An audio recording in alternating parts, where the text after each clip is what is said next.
আসসালামু আলাইকুম। ড্রাইভার পরোডের বিডির ভালো ড্রাইভার ভালো মালিক সিরিজের ৪৭তম পর্বে কথা বলবো। মালিকের বাড়ির কাজ বনাম ড্রাইভিং কাজ।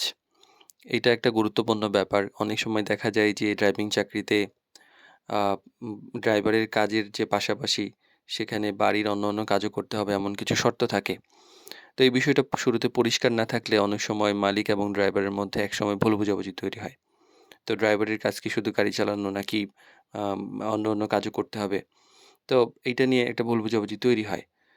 তো ড্রাইভারের মূল কাজ তো আমরা জানি যে নিরাপদভাবে গাড়ি চালানো, সময় মতো গাড়ি প্রস্তুত রাখা, গাড়ির যত্ন নেওয়া, মালিক বা যাত্রীদের নিরাপদে পৌঁছে দেওয়া।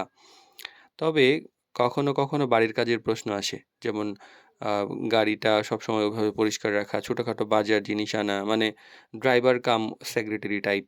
আবার দরকারে আ কিছু সহযোগিতা করা। অনেক সময় অনেকের বাসা মানে অনেকগুলা বাড়ি থাকে সেগুলোতে ভাড়া তোলা। অফিসের টুকটাক কাজ করা, এই বিষয়গুলো অনেক সময় মালিক মনে করেন এটা ড্রাইভিং এর অংশ। তো সমস্যাটা আসলে কোথায় তৈরি হয়? সমস্যাটা তখনই তৈরি হয় যখন ড্রাইভারকে অতিরিক্ত বা অপ্রাসঙ্গিক কাজ করতে বলা হয়। কাজের সীমা আগে থেকে পরিষ্কার করা থাকে না এবং এক পক্ষ এইরকমভাবে ভাবে, আরেক পক্ষ অন্যরকম করে ভাবে। ফলে ড্রাইভারকে পুরো বাড়ির কাজ করানো হয় যা ড্রাইভিং এর বাইরে।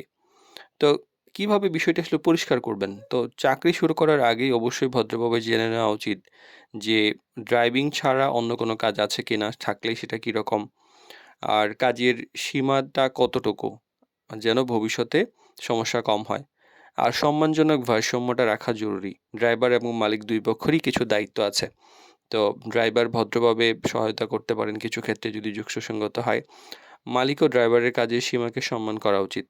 তো এই ভারসাম্য থাকলে খুব একটা সমস্যা পরবর্তীতে হয় না।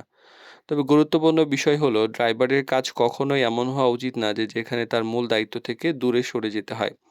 একইভাবে ড্রাইভারকে ছোটখাটো সহযোগিতা অস্বীকৃতি না দেখিয়ে পরিস্থিতি বুঝে সহযোগিতামূলক আচরণ করা উচিত। আর মালিকের বাড়ির কাজ ও ড্রাইভিং কাজ দুটোর মধ্যেই পরিষ্কার পার্থক্য রাখাটা জরুরি। শুরুতে বিষয়টি আলোচনা করলে ভবিষ্যতে ভুল বোঝাবুঝি এড়ানো যায়।